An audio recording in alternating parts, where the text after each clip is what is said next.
রাধে রাধে বলার অর্থ তোমরা বুঝতেই পেরেছো থাম্বনেলটা দেখে। অনেক দিন যাবৎ মানে মন থেকে কোনো কিছু একটা না হলে তো সেখানে আসা যায় না। তা মন থেকে একটু চেয়েছিল, তাই এই গরমের মধ্যে বেরিয়ে চলে এসেছি দর্শন করব ইস্কন মন্দির।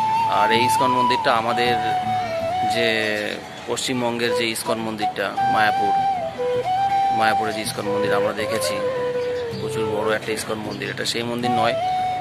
এই মন্দিরটা রয়েছে হলো পুনা, মহারাষ্ট্রের কাতরাজে। আর এখানে মন্দির দর্শন করতে এসেছি আমি। তা এসেছি অনেকক্ষণ, আমি তা গরমের মধ্যে বসেছিলাম।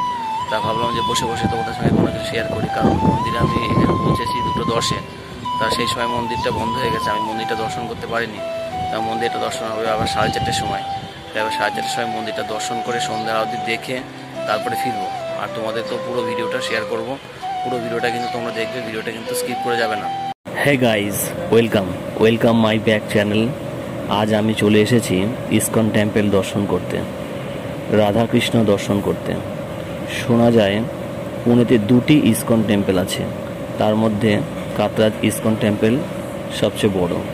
তাই তো চলে এসেছি পুনা কাতরাজ ইস্কন টেম্পল দর্শন করতে আর তোমাদের সঙ্গে পুরো শেয়ার করতে।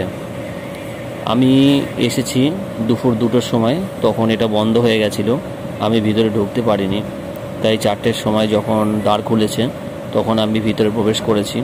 ভিতরে প্রবেশ করেই সামনের যে ভিউগুলো সেগুলো তোমাদেরকে দেখানোর চেষ্টা করছি। দেখো সামনে কত সুন্দর লাগছে। তা এইভাবে সামনে দেখতে দেখতে সামনের পথ ধরে একদম সামনের দিকে চলে যাব। তা চলো সম্পূর্ণ ভিডিওটা তোমাদের সঙ্গে আমি শেয়ার করি। চলো আমি একটু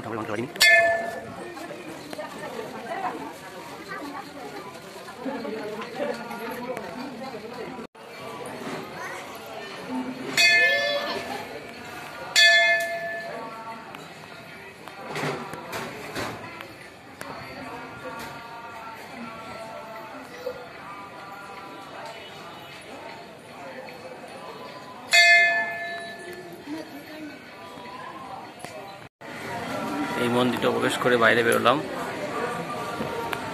তো গাইজ, বাইরের যে ভিউটা তোমাদেরকে ভিউটা দেখাচ্ছে, তোমরা ভিউটা দেখে, এত সুন্দর ভিউটা।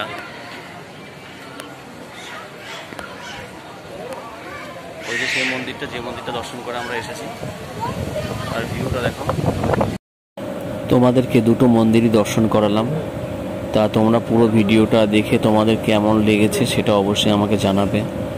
অনেক দিন বাদে ভিডিওটা ছেড়েছি, ভিডিওটা কিন্তু কেউ স্কিপ করে যাবে না, পুরো ভিডিওটাই কিন্তু তোমরা দেখবে। আর একটা লাইক আর একটা কমেন্ট করতে তোমরা ভুলো না। তো এই ভিডিওটা এখানেই শেষ করলাম।